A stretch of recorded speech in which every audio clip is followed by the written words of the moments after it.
Good morning friends. Our today's topic, आज का हमारा टॉपिक है पास्ट कंटिन्यूअस टेंस।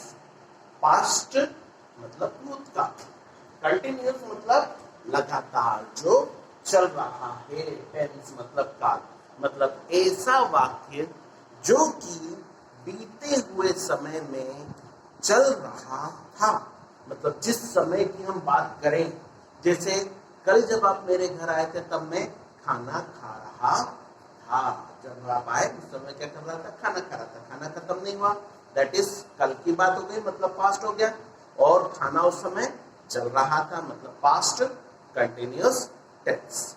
ऐसा कोई भी सेंटेंस जिसमें हमें किसी बात का बीते हुए समय में होना पता चल जाए, that is called past continuous tense. Normally इस तरह के सेंटेंसेस में रहा था, रही थी, रहे थे जैसे वर्ड्स आते हैं। लेकिन आपसे बार बार कहूंगा कि ये वर्ड सामान्यतया 80% 90% सही वर्णन करते हैं, लेकिन कुछ विशेष परिस्थितियों में यही शब्द किसी और टेंस में भी इस्तेमाल हो जाते हैं। इसलिए अपनी बुद्धि से थोड़ा सा उसे समझने की कोशिश जरूर किया करें। ओके, अब हम बात करते हैं structure. Structure I, he, she, it, ने, ये सारे सिंगुलर सब्जेक्ट, एक वचन कर्ता।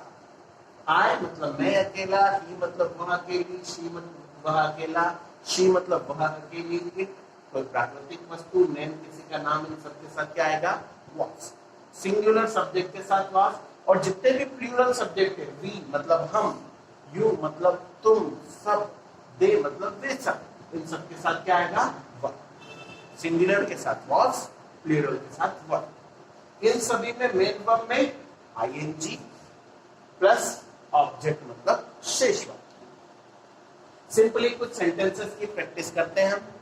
हमने पहला सेंटेंस लिया है, राधा फसल की कटाई कर रही थी। चलिए, सबसे पहले हमें क्या लिखना होगा इसमें? Subject. Who is the subject in this sentence? Radha. Subject लिखा राधा। राधा के साथ हेल्पिंग वर्ब क्या आएगी? वॉज। राधा वॉज। राधा क्या काम कर रही थी? कटाई करना, काटना। काटने के लिए वर्ब कट।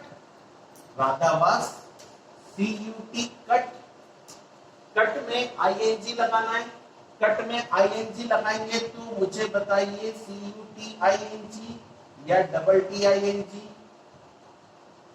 हमने पढ़ा था टी व्यंजन के पहले स्वर, तो व्यंजन को रिपीट करेंगे, कटिंग। कटिंग ये गलत है। राधा वाज कटिंग क्या चीज? फसल की कटाई, जो उसके खेतों में लगी होगी, जिस खेत में वो काम कर रही है। Radha was cutting the crops, फसल है ना। क्रॉप्स मतलब बहुत सारी फसल, और क्रॉप मतलब फसल। दोनों को आप सिंगुलर प्लूरल दोनों के रूप में इस्तेमाल कर सकते हैं। Radha was cutting the crops, फसल की कटाई कर रही है। क्रॉप्स लिख देने से फसलों की हो जाता है ना, लेकिन कई बार इसे क्रॉप्स नॉर्मल भी इस्तेमाल किया जाता है, क्योंकि बहुत सारी फसल होगी ना, एक पौधा तो होगा नहीं। Next sentence negative. नेगेटिव क्या हो जाएगा?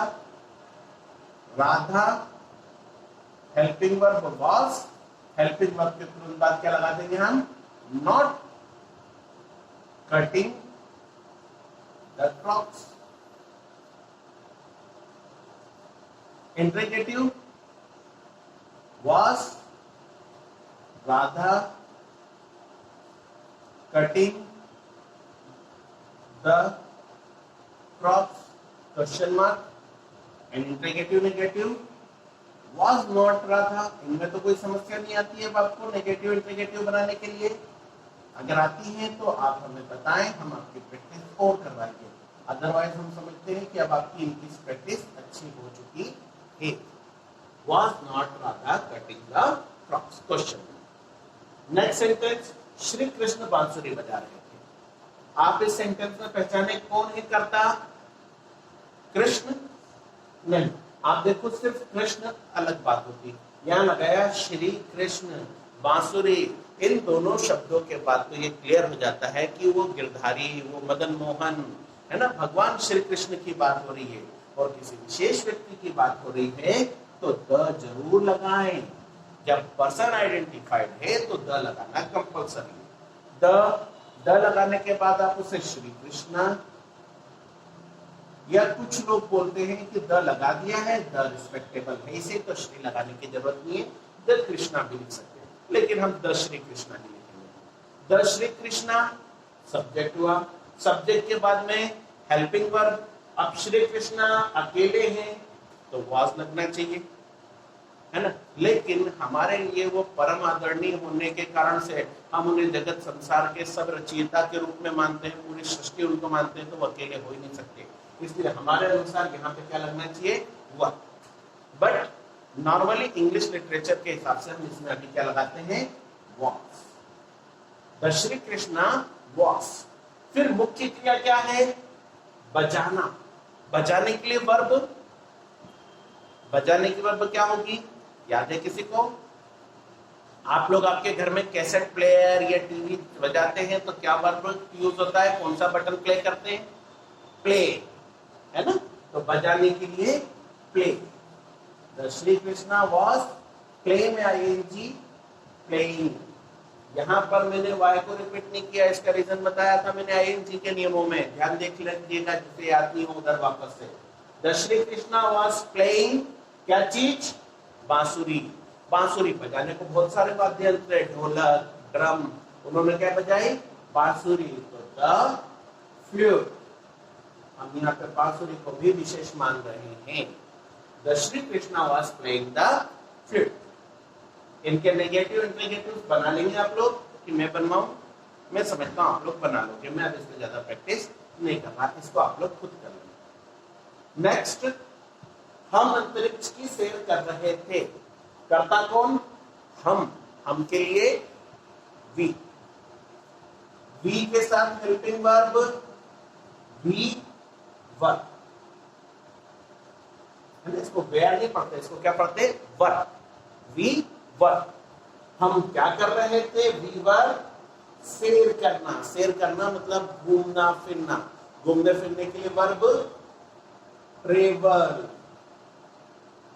ट्रेवल में I N G, double L I N G. I N G के रूल्स को अच्छे से देख लीजिएगा हमारे पुराने वीडियोस में। वी वर ट्रेवलिंग कहां पर, अंतरिक्ष की, मतलब अंतरिक्ष में सैर कर रहे थे। We were travelling in space, we were travelling in space.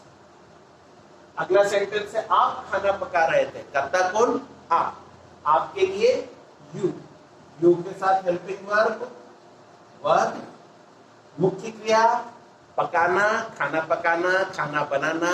कुछ लोग यहाँ बनाने के लिए मैक यूज करते हैं, MEKE मैक, लेकिन खाना पकाना, पकाने के लिए एक वर्ब होती है RIP, राइप। राइप मीन्स पकना, खुद पकना, आम पेड़ पे पकता है तो राइप। पकाने के लिए वर्ब यूज होती है कुक, यू वर कुक में I N G, cooking, you are cooking क्या चीज, खाना, you are cooking food. The food भी लगा सकते हैं विशेष परिस्थिति अगर बोली जाए तो, you are cooking food. Last sentence लेते हैं हम, मैं शेर से लड़ाई कर रहा था, कौन कर रहा था, मैं। देखते हो कितने बहादुर हूं मैं, yes, I am so brave, मैं। आई के साथ क्या लगेगा, वॉज, अकेला था, अकेला लड़ रहा था, बहादुर हूं। आई वॉज, मेन वर्ब क्या है, लड़ाई करना। लड़ाई करना, सामान्य अगर दो इंसान लड़ाई कर रहे हो, मैं अपने बच्चे से, मैं किसी और व्यक्ति से लड़ रहा हूं, तो उसको हम बोलते हैं क्वारल, झगड़ना। लेकिन यहाँ लड़ाई शेर और मेरी लड़ाई, अगर मैं जीता तो जिंदा बच जाऊंगा और शेर जीता तो मुझे खा जाएगा, ये जीवन मृत्यु की लड़ाई है। यहाँ पर इसे कहेंगे फाइट, आई वॉज फाइट, ये में लगेगा ING, फाइटिंग, है ना। और जब दो इंसान जन्म मृत्यु के लिए लड़ रहे हो, दो योद्धा लड़ रहे हो युद्ध मैदान में, तो वर्ब होती है कॉम्बैट। कॉम्बैट मतलब जीने मरने के लिए लड़ना, युद्ध के मैदान में लड़ना। यहां हम यूज कर रहे हैं आई वॉज फाइटिंग, किससे लड़ रहा था, शेर से। I was fighting with a lion. अब यहां आप बोलेंगे कि भाई लायन के आगे तो द लगाना सिखा रखा है, लेकिन क्या कहा था, जब प्रजाति पूरी प्रजाति का वर्णन हो रहा होगा तो द लायन। यहां मैं पूरी शहर प्रजाति पूरे समुदाय से थोड़ी लड़ रहा हूं, मेरे सामने तो एक ही शेर था, इसलिए a lion. I was fighting with the lions. Homework क्या है आप सभी का, आपको याद होगा 10 sentences, yes, 10 sentences of each time। अब तक तो आप सब लोग समझ गए होंगे कि होमवर्क में क्या देंगे हम। चलिए होमवर्क फिनिश करें और अगले टॉपिक की ओर बढ़ें।